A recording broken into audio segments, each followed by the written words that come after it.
مالدار لوگ توجہ کریں میری بات پر، غور کریں۔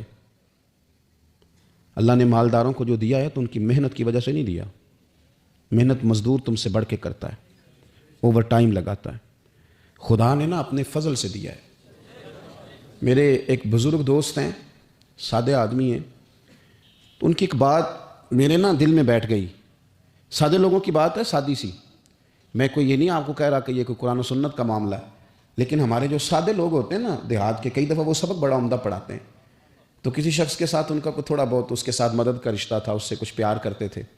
تو کسی وجہ سے ناراضگی ہو گئی، تو کسی نے ان سے کہا کہ اب چھوڑ دیں،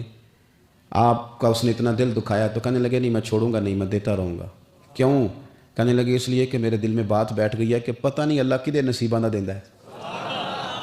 تو یہاں سے کوئی کھا جائے، کسی کی مدد ہو جائے۔ آپ کے ہاں اگر ماتحت کچھ لوگ ہیں،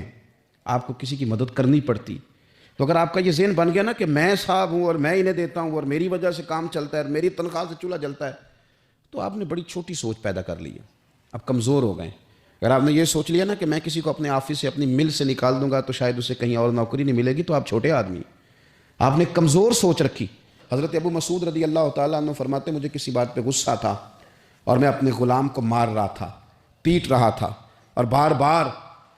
میں اس پر سختی کر رہا تھا۔ دور سے حضور نے دیکھا اور آوازیں دیں، قریب جب حضور پہنچ گئے تو نبی پاک علیہ الصلوۃ والسلام نے ایک جملہ کہا، فرماتے ہیں پھر دوبارہ میں نے کبھی اپنے غلام پہ ہاتھ نہیں اٹھایا۔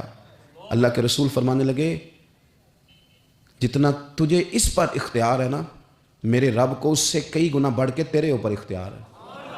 اگر آج اللہ تعالیٰ نے یہ تقسیم کر دی ہے کہ کسی کو تمہارا ملازم بنا دیا ہے، کسی کو تمہارے ماتحت کر دیا ہے، تو اس کا معنی یہ تو نہیں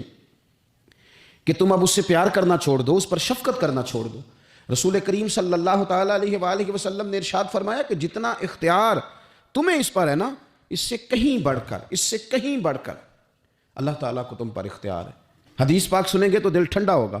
اسے بھی امام بخاری نے لکھا ہے، حضرت مصعب بن سعد رضی اللہ تعالیٰ عنہ روایت کرتے ہیں، ایک مرتبہ نا حضرت سعد بن ابی وقاص رضی اللہ تعالیٰ عنہ کے دل میں خیال آیا، مالدار آدمی تھے نا حضرت سعد بن ابی وقاص اور بڑے جرنیل تھے، تو دل میں خیال آیا کہ دیکھو نا اللہ تعالیٰ نے ہمیں غریبوں پر فضیلت دے دی ہے مال و دولت کی وجہ سے۔ خیال آ جاتا ہے نا کہ دیکھو جی مطلب میرے پاس پیسے ہیں، مجھے اللہ نے دیا ہوا ہے، خیال آ گیا۔ حضرت مصعب بن سعد رضی اللہ تعالیٰ عنہ فرماتے ہیں ان کے دل میں خیال آیا، دل میں خیال آیا کہ دیکھو اللہ نے پھر ہمیں فضیلت والا بنایا تو اسی لیے اللہ نے ہمیں پیسے دیے نا، اللہ نے ہمیں کچھ بنایا تو پھر ہی اللہ نے دولت زیادہ دی ہے نا۔ تو فرماتے ہیں نبی کریم صلی اللہ تعالیٰ علیہ وسلم نے ان سے فرمایا یاد رکھو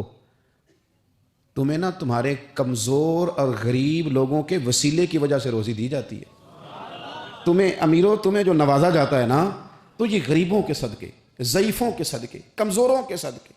یہ ان غریبوں کے صدقے تمہیں نوازا جاتا ہے، اور پھر تمہارے ذمہ لگایا جاتا ہے کہ تم نے زکوٰۃ دینی ہے، تم نے صدقات دینے ہیں، تم نے ان پر خرچ کرنا ہے، تمہیں ان کے صدقے مل رہا ہے، ان کے صدقے۔